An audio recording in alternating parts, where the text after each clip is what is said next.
অনেকে এরকম তত্ত্ব বলতেছেন যে উনি নাকি কথা বলেছেন, তা আসলে কতটুকু সত্য মিথ্যা আমরা জানি না। দেশ নেত্রী বেগম খালেদা জিয়া অসুস্থ হয়ে মমস্য অবস্থা, জীবন মৃত্যুর সন্ধিক্ষণে হাসপাতালে ভর্তি। অনেকেই বলতেছেন তিনি মারা গেছেন, গুজব ছড়াইতেছেন। আমরা জানি না, মালিক ভালো জানে। তবে ডাক্তাররা বলেছেন এবং তার দলীয় নেতাকর্মী বলেছেন গুজবে কান দেবেন না, তিনি এখনো ভালো আছেন, লাইফ সাপোর্টে আছেন। অনেকে এরকম তত্ত্ব বলতেছেন যে উনি নাকি কথা বলেছেন, তা আসলে কতটুকু সত্য মিথ্যা আমরা জানি না, আল্লাহ ভালো জানেন। তবে এদেশের মসজিদ মাদ্রাসা সব জায়গা থেকে আলেম ওলামা সবাই মিলে আমরা দোয়া করতেছি, আল্লাহ তোমার এই বান্দি তিনবারের প্রধানমন্ত্রী, আপসহীন দেশ নেত্রী, দেশপ্রেমিক বেগম খালেদা জিয়াকে আল্লাহ আরেকটা বার সুস্থতার নিয়ামত দিয়া আমাদের মাঝে ফেরায় দাও, আল্লাহ কবুল করেন, জোরে বলেন আমিন। উনি হয়তোবা আজকালের মধ্যেই লন্ডনের পথে যাত্রা করবেন, এয়ার অ্যাম্বুলেন্সের মাধ্যমে তাকে লন্ডনে নেওয়া হবে। আমরা যতটুকু জানতে পারতেছি তার চিকিৎসা করার জন্য দেশি বিদেশি অনেক টিম কাজ করতেছেন। আল্লাহ তাআলার কাছে আমরা দোয়া করতেছি, ডাক্তারের চিকিৎসা যেখানে শেষ, আল্লাহ তাআলার চিকিৎসা সেখানে শুরু। কথা বলে ঠিক কিনা? মৃতকে জীবিত মৃত ব্যক্তিকে জীবিত করার ক্ষমতা আমার আল্লাহর আছে। কথা বলে ঠিক কিনা? আছে না নাই? এজন্য আমার ভাইয়েরা, আমরা আল্লাহ তাআলার সাহায্য চাই, আল্লাহর কাছে দয়া করুণা চাই। আমার আল্লাহ চাইলে সব কিছু হতে পারে। কথা বলেন ঠিক কি না? তাহলে আমরা ওনার জন্য দোয়া করব।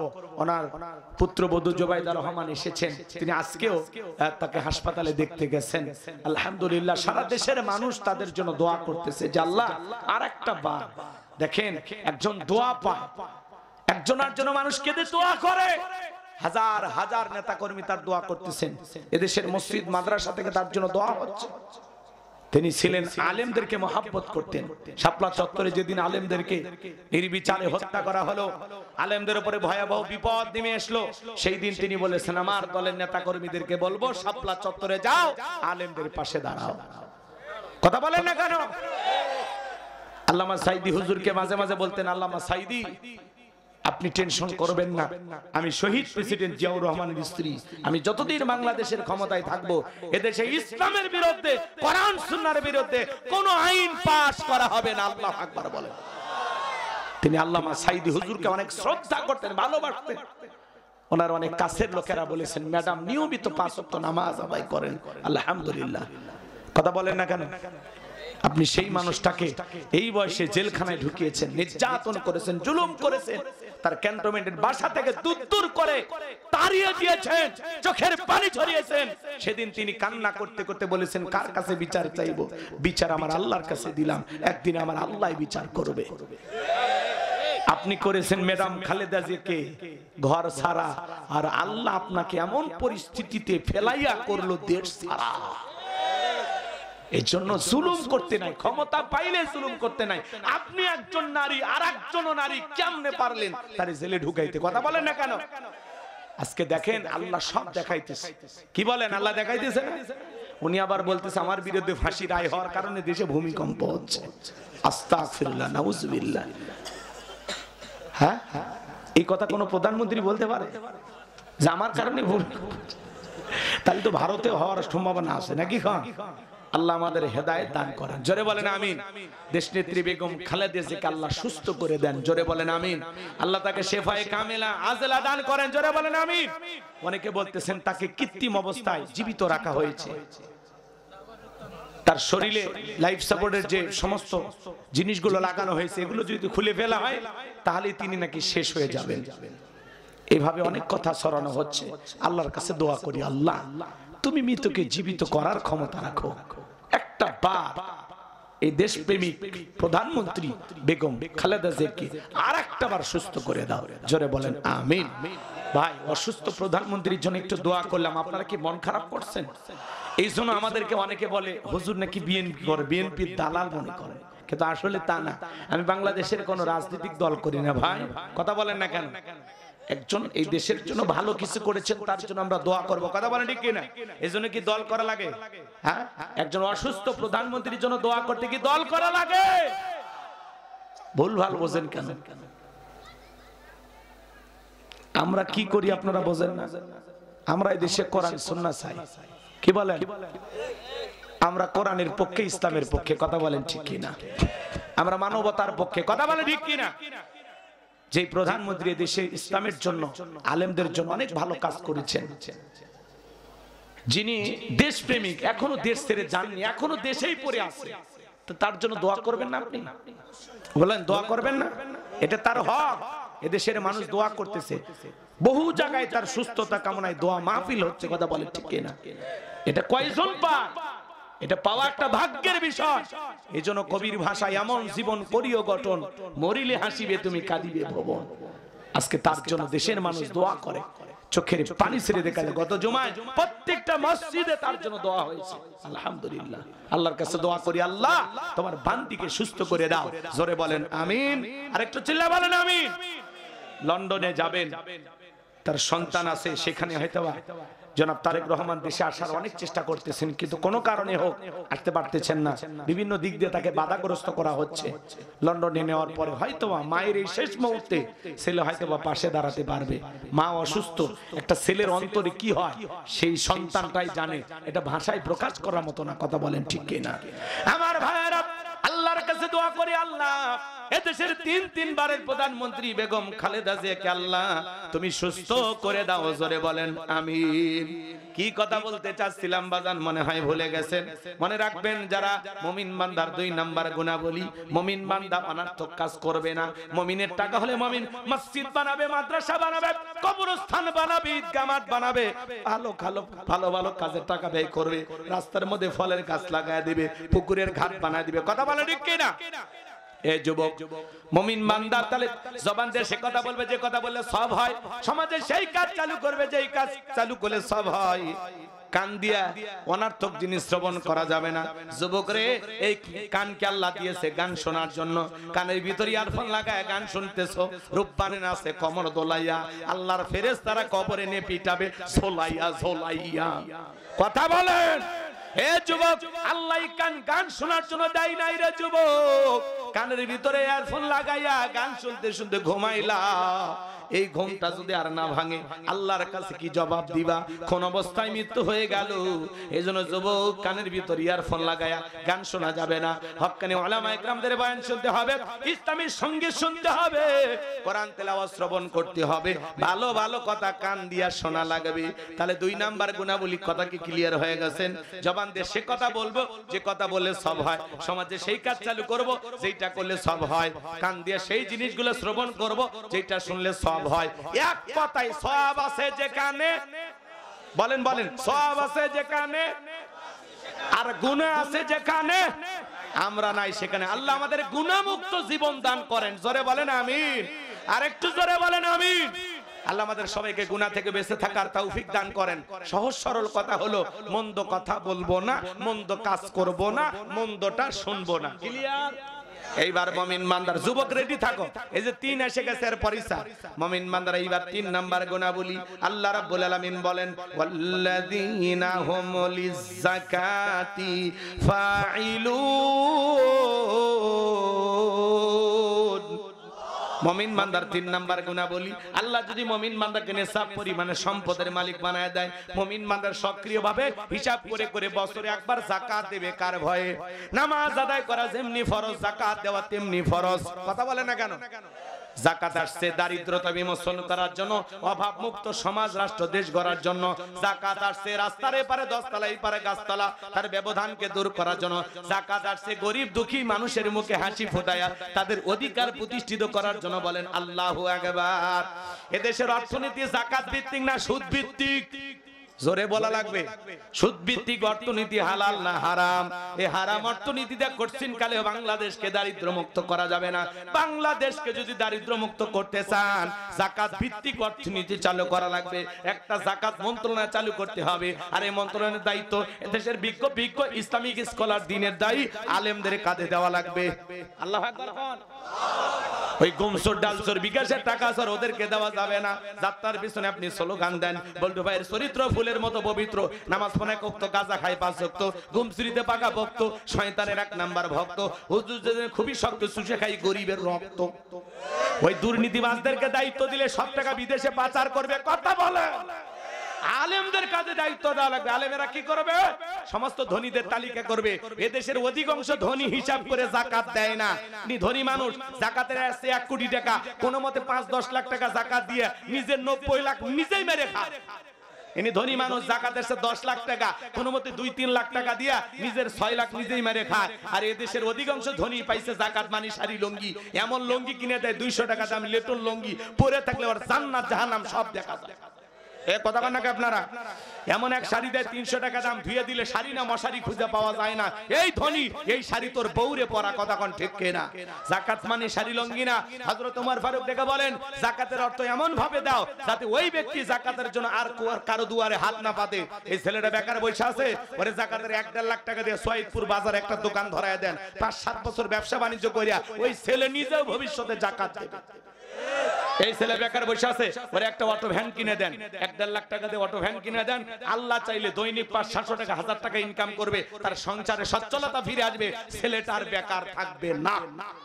এ বিধবা নারী আসছে, শাড়ি দিয়ে কি লাভ? সিলাই মেশিন দেন, 2টা ছাগলের বাচ্চা কিনে দেন, 2টা গাইবি গরু কিনে দেন, এগুলো লালন পালন করে ভাগ্যের চাকা ঘুরাবে। এক কথায় যাকাতের অর্থ দিয়া মানুষের কর্মস্থানের ব্যবস্থা করতে হবে। কথা বলেন ঠিক কিনা? তাহলে শোনেন কি করবে আলেমেরা? তালিকা করবে, ধনী যাকাত দেবে না, যাকাত আদায় করা হবে। 2 মিনিট একটা ঘটনা বলি। আল্লাহ নবী মুসা আলাইহিস সালামের নাম আপনারা শুনেছেন, শোনেননি? কথা কয় না কেন? কারণের কাছে যা বলে, কারণ তোরে যাকাত দিতে হবে। কারণ ডেকে বলে, মুসা আমি যাকাত দিতে পারবো না।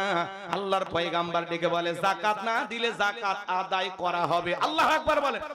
নবী মুসা রাগ কম না বেশি? যে নবী রেগে গেলে মাথার টুপি ভেদ করে চুল খাড়া হয়ে যায়, আজরাইলকে পর্যন্ত থাপ্পড় মেরে দেয়। আল্লাহু আকবার কোন? সেই পয়গম্বরের চোখে মুখে রাগ দেখে কারণ ডেকে বলে, মুসা রাগ করার কোনো দরকার নাই, কত টাকা যাকাত দিতে হবে আমাকে বলেন। মুসা আলাইহিস সালাম ডেকে বলে, শতকরা 2.5% দেওয়া লাগবে। বলে ঠিক আছে, আমার একটু সময় দেন, হিসাব নিকাশ করে আপনাকে পরে জানাবো। এইবার মুসা আলাইহিস সালাম চলে গেলেন, কারণ হিসাব নিকাশে বৈশা গেলেন। এই কারণকে আল্লাহ তো সম্পদ দিয়েছিল, 70টা উট লাগতো চাবি বহন করতে। চাবি যদি এত হয় তালা কত, আর তালা যদি এত হয় সিন্ধুকে মাল কত, ছোট মাথায় ধরবে না। কারণ এবার হিসাব নিকাশ করে দেখেন এত পরিমাণে যাকাত আসছে, হাজার হাজার কর্মচারী দিয়া যদি সারা দিন সারা রাত যাকাতের টাকা দেওয়া হয়, এরপরে টাকা শেষ হবে না। এমনিতে কৃপণ পায়ে স্যান্ডেল দেয় না, ক্ষয় যাবে বলে, গায়ে জামা পরে না ছিঁড়ে যাবে বলে, সেই কৃপণ কি এত টাকা যাকাত দিতে পারে? সে তখন একটা গভীর ষড়যন্ত্র করলো। এলাকা একটা 2 নাম্বার মহিলা ছিল, নাম হলো সবদা। সবদা নামের পতিদের কাছে যা বলে, সবদারে তোরে 2 বস্তা টাকা দেবো, অ্যাডভান্স হিসেবে আজকে 1 বস্তা টাকা দিয়ে দিলাম, আগামী কালকে সাক্ষী দেওয়ার পরে আর 1 বস্তা টাকা দিব। বিনিময়ে মুসা আলাইহিস সালাম যেই মসজিদে দাঁড়ায়া আল্লাহর পথে মানুষকে আহ্বান করবে, ওই ভরা মসজিদে দাঁড়ায়া একবার শুধু বলতে পারিস, যদি মুসা নবী দিনের বেলা ওয়াজ করে আর রাতের বেলা আমি সবদার সাথে রাত কাটাই, বাস এতটুকু কথা বললেই এনাফ, বাকি যা করার আমি করব। সবদা যেহেতু 2 নাম্বার নারী, রাজি হয়ে গেল। পরের দিন সকালবেলা আল্লাহ নবী মুসা আলাইহিস সালাম হাজার হাজার জনতার সামনে ওয়াজ করতেছেন, সুন্দর করে বয়ান করতেছেন। ওই ভরা মজলিসে মুসা আলাইহিস সালামের আলোচনা শোনার পরে সবদার পাষাণ হৃদয় গইলা চোখ দিয়া পানি ঝরতেছে। সুবহানাল্লাহ বলবেন না? কারণ ইশারা দিয়ে বলে, দাঁড়া আর একটু শুনি। বলে না, শুনতে দেওয়া যাবে না। 2 জন লোক পাঠায় দিল, ওরা এসে বলে, নেতা গতকাল রাত্রিতে 1 বস্তা টাকা দিয়েছে, আর 1 বস্তা টাকা রেডি আছে, সাক্ষীটা দিয়ে টাকার বস্তাটা নিয়ে চলে যা। বলে না, আর একটু শুনি। বলে না, শুনতে দেওয়া যাবে না। 2 জন ভরা মজলিসে 2 হাত ধরে যখন দাঁড় করা দিল বাজান, কারো লাভ মেরে দাঁড়ায় বলে, মুসা রে ওয়াজ বন্ধ কর, টাকা দেখ। 2 নাম্বার মহিলা দাঁড়াইছে, নাম্বার না 1 নাম্বার মুসা নবীকে জানে, রতনে রতন শুনে, কথা বলেন ঠিক কিনা?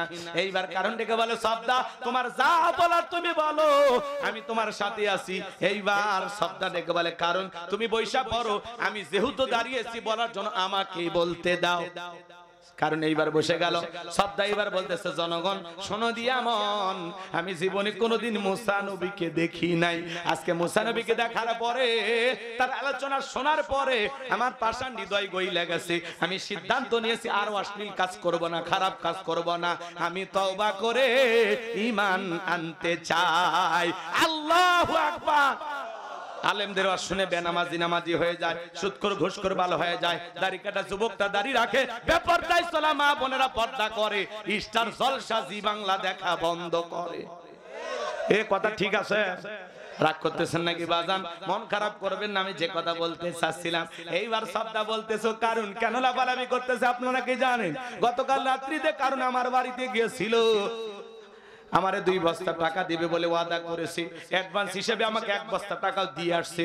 আজকে সাক্ষী দেওয়ার পর আরেক বস্তা টাকা দিবে, বিনিময়ে আমাকে এই কথা বলতে হবে নবী মুসা দিনের বেলা ওয়াজ করে আর রাতের বেলা আমি সবদার সাথে রাত কাটাই। কিন্তু আপনাদেরকে সাক্ষী রেখে বলতেছি মুসা নবীর চরিত্র ফুলের চাইতেও পবিত্র। ওই কারণ হলো আমি সবদার নিয়মিত ভক্ত। বলেন আল্লাহু আকবার। ওয়া মাকারু ওয়া মাকারাল্লাহ আল্লাহু খায়রুল মাকিরিন। খেলাকার যে গর্ত ঘুরেছে নিজের গর্তে নিজেই পড়েছে। কথা বলে না কেন? জাতির সামনে মুখোশ উন্মোচন হয়ে গেল। যে গর্ত করেছে, ষড়যন্ত্র করেছে, নিজের পাতানো ষড়যন্ত্রের ফাঁদে নিজেই পড়েছে। যে ট্রাইব্যুনাল গঠন করে এদেশের হাজার হাজার সোনার মানুষদেরকে মিথ্যা মামলা হামলা দিয়ে ফাঁসানো হলো, যে ট্রাইব্যুনালে আল্লামা সাইদির বিরুদ্ধে মৃত্যুদণ্ডের রায় দেওয়া হলো, ওই একই ট্রাইব্যুনালে নিজের নামের ফাঁসি রায় হয়ে গেছে। সাইদি হুজুরের রায় হলো 200 মানুষ সারা দেশে জীবন দিল, মানুষ ঝাঁটালিয়া নাঠিনা মিছিল করলো, আর একটা প্রধানমন্ত্রীর বিরুদ্ধে ফাঁসি রায় হয়, এ দেশের একটা মশাও মরলো না। এই আলেমদেরকে মানুষ কি ভালোবাসে প্রমাণ পাইছেন? আলেমদেরকে মানুষ কলিজা দিয়ে ভালোবাসে। কি বলেন? আমাকে যদি এখন কেউ অ্যাটাক করতে আসে বাতিল, আপনার পাশে থাকবেন না? সামনে দাঁড়াবেন, এ হুজুরক ধরে রাখ, আমাকে ধর, জীবন দেব হুজুরের জন্য। কি কর?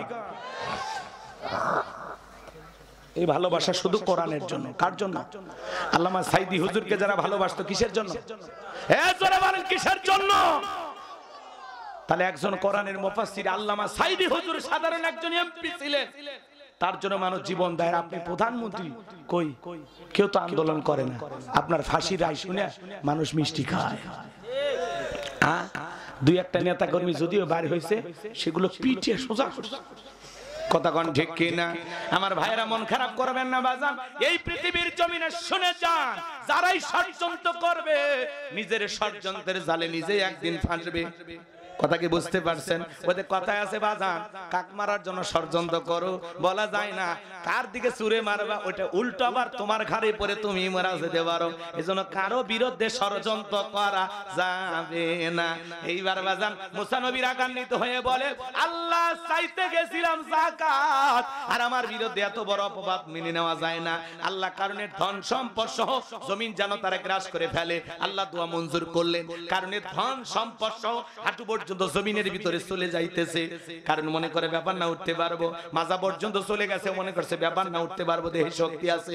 এইবার যখন গলা পর্যন্ত জমিনের ভিতরে চলে গেছে, কারণ ডেকে বলে, ও নবী মুসা, ধন সম্পদ যা আছে সব তোমার, আর তোমার আল্লাহ তুমি নিয়ে যাও, জানটা একটু ভিক্ষা দাও। মুসা আলাইহিস সালাম ডেকে বলে, আল্লাহুস সামাদ, আমার আল্লাহ অমুখাপেক্ষী, আমার আল্লাহ কারো কাছ থেকে কিছু নেয় না, আমার আল্লাহ শুধু দিয়েই যায়। কারণ রে তোর ধন সম্পদ সহ জমিনের ভিতরে চলে যা, আর পৃথিবীর ইতিহাসে সাক্ষী থাক, তোর মতো যারা স্বর্ণ রূপা টাকা পয়সা জমা রাখবে, আল্লাহ রাস্তায় খরচ করবে না, কঠিন কিয়ামতের ময়দানে তুই কারুনের কাতারে আল্লাহ তাদেরও বিচার করবে। এজন্য বাজান সূরা তাওবাতে আল্লাহ স্পষ্ট বলেছেন, যারা স্বর্ণ রূপা টাকা পয়সা জমা রাখে, আল্লাহ রাস্তায় খরচ করে না, তাদের জন্য রয়েছে আযাবের সুসংবাদ। যারা যাকাত দিতে পারেন আলহামদুলিল্লাহ, ভাগ্যবান আপনারা।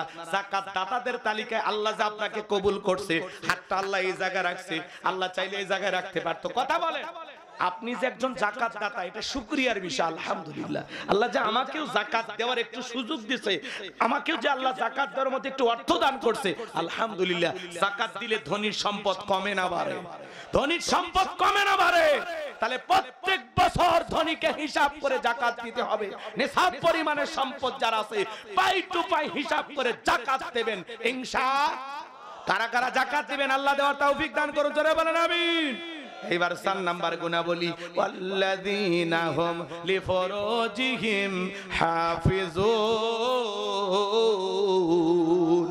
মুমিন বান্দার 4 নাম্বার গুণাবলী, নিজের যৌবনটাকে হেফাজত করা, নিজের যৌবনটাকে কন্ট্রোল করা। মুমিনের যৌবন হোটেলে বিক্রি হতে পারে না, পার্কে বিক্রি হতে পারে না। মুমিন কোনোদিন বিয়ের আগে অবৈধ প্রেম ভালোবাসা করতে পারে না। মুমিনের যৌবন হালাল স্ত্রীর কাছে খরচ হবে।